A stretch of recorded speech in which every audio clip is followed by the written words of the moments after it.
just the factors of playing the Dodgers, being at home, how those can spark this Rockies Well, I think offense. anytime you play interdivision, I think when you play, a team the caliber of the Dodgers, I think you see. I think you see on this stage. I think you see a lot of guys. Their desire to step up and play. I think the numbers that you referred to sort of shows that our players desire to do that and really take it to them. So let's hope that's the case tonight and continues through the series. But what I like, the Dodgers have a good pitching staff. Our guys don't back off on that. So we'll see if that continues. Is there anything specifically in their approach that you see? No, I don't think so. I think just the talent. There's really no secrets between these two teams as far as the pitching goes, right? There's a lot of at-bats against their pitchers and vice versa. So there's nothing really specific that we look at. But again, our guys, I think are starting to get into a better spot offensively. I think some of our bats over the last 4 or 5 days of this road trip, I think guys are starting to feel a little bit better about how they're swinging. Is there anything that you notice that you can explain to us that you see that? I think Nolan's timing looked good yesterday. Hit 4 balls on the nose yesterday. We got the one hit, but squared up 3 of the balls. I thought Charlie had good swings. Even though Charlie's not playing tonight. Again, he didn't play yesterday. He's got a little bit of a back issue.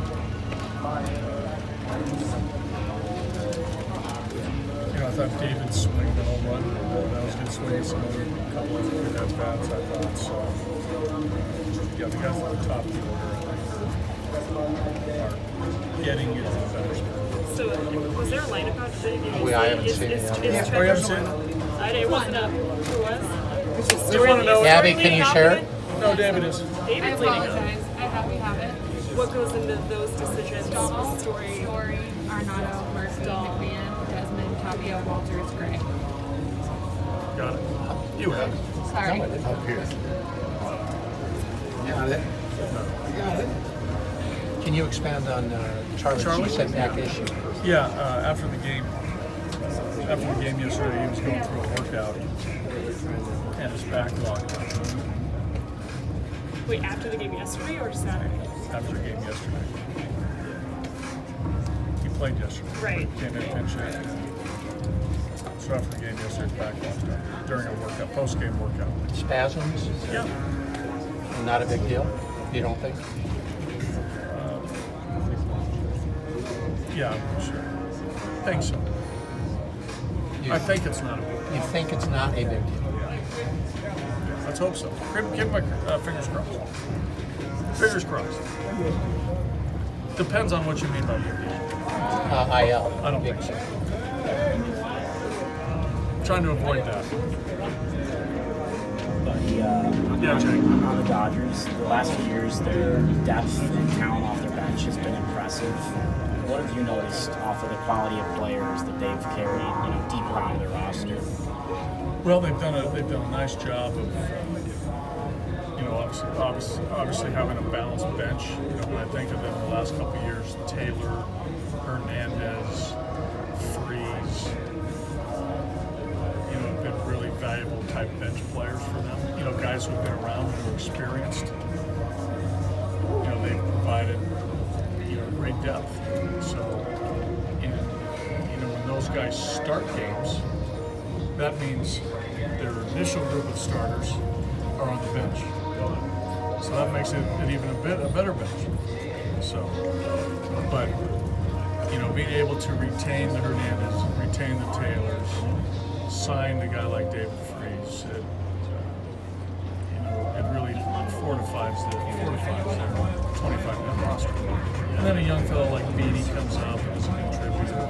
So, they've done a nice job with their bench. Would you agree that Ryan McMahon, particularly the last few weeks, has made some really strong strides, and I'm thinking particularly the way he seems to look for his pitch and be able to drive the ball a little bit more, and just his all-around game.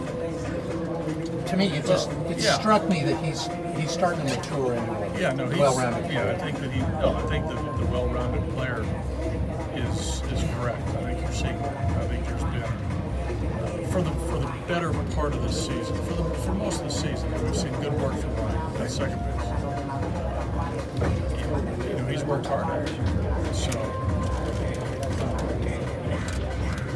that doesn't surprise us because he is an athletic player. He's a guy that has some natural skills as an athlete, and those translate into defense. We've seen that. The offensive part, statistically, the last couple of weeks have been pretty good, right? He's drawn his walks, he's got some hits. I think he's hit 4 homers this month over the last 30 games. He's hit some, he's taken advantage of some mistakes by the pitchers. So he's done a nice job. So, yeah, the all-around play, what you've seen is correct. So he's doing fine. Right? He's doing nice. He's growing. Yes. This player that can be. It takes a couple years, but he's right in that process. He's right in that process of becoming a really solid major league, where he's dependable both on offense and on defense. Yonder seems pretty comfortable so far. Have you had conversations with him since he was told about what he needs to be comfortable? Did you bring that from knowing him from before? Yeah, I mean, our conversations are easy because we have a relationship. But he's settled in nicely. I think that's his nature, right? That's his personality. He's a guy that's been around. He's been on a number of teams the last couple of years now, right? So, his ability to integrate with other fellows, I think, becomes pretty natural for him. And it was a tough year for him in Chicago. And I think he wants to set the record straight on the type of player he can be. Hey, but you said yesterday that the team just needs to get that one hit. Just you left 13 men on base yesterday. Well, I think we need more than one. Is it that simple though? Are guys trying too hard when they get to the plate to say, I got to pick up the team? Well, there's a little bit when you're scuffling a little bit. There's a natural tendency to put a lot of pressure on yourself. It could be any player at any given time, right? We had a couple chances yesterday to get a 2-out hit and couldn't get it. But that's baseball. We need some of those opportunities to go our way, and those swing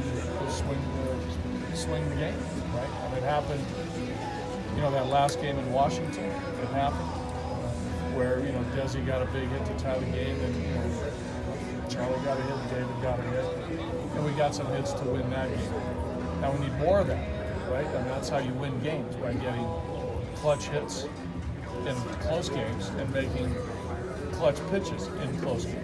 Now the game Friday night in Cincinnati, we blew them out, and Marquez threw a great game. I mean, that was a 10-run spread. So we had our hitting shoes on that game. We had 14 hits, but in low scoring or tight games, it usually comes down to the later innings, and whoever gets the big hit or whoever makes the big pitch. So you look at it either way. Either they made pitches against us or we didn't get hits.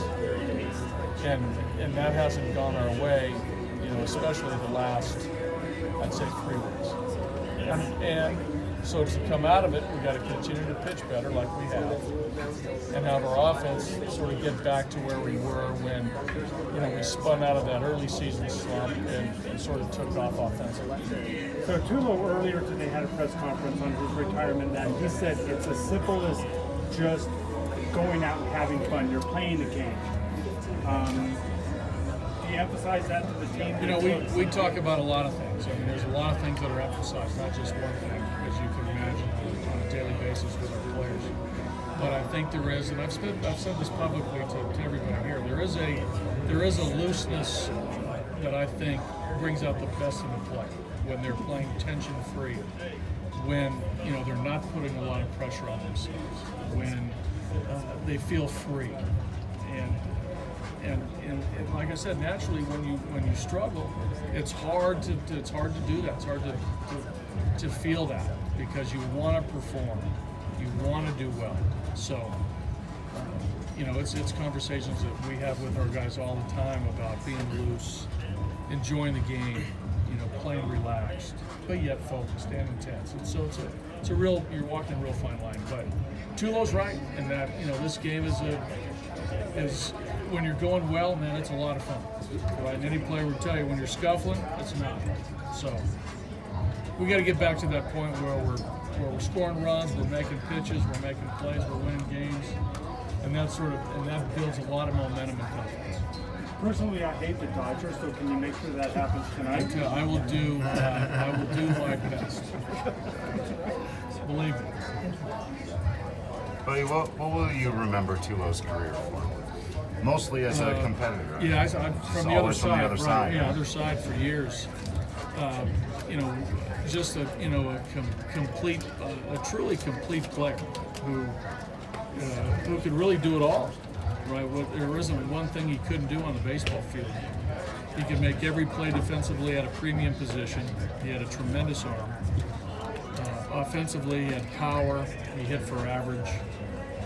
He had all pitches. I mean, he was one of the best players in the game for a number of years. So that's my visual is just the player at a premium position. And a little bit of his size. He was a bigger guy that played shortstop and played it well. Hey, bud, Exciting play too. Yeah. one more question. Yes. Trevor Bauer yesterday. Have you seen the video of him throwing the ball Yes. from the out? Have you ever thought about doing that? What No. do you talk to your guys if they turn around and heave the ball to the rock pile and into the fountains and that? That's not a discussion that we have. Is that happens once. I don't know. Has that ever happened again? Yeah. But to be honest with you, that's really a discussion I haven't had with a player. It isn't down the checklist of things that we talk to our guys about. There's other things I think are more important that might keep their attention.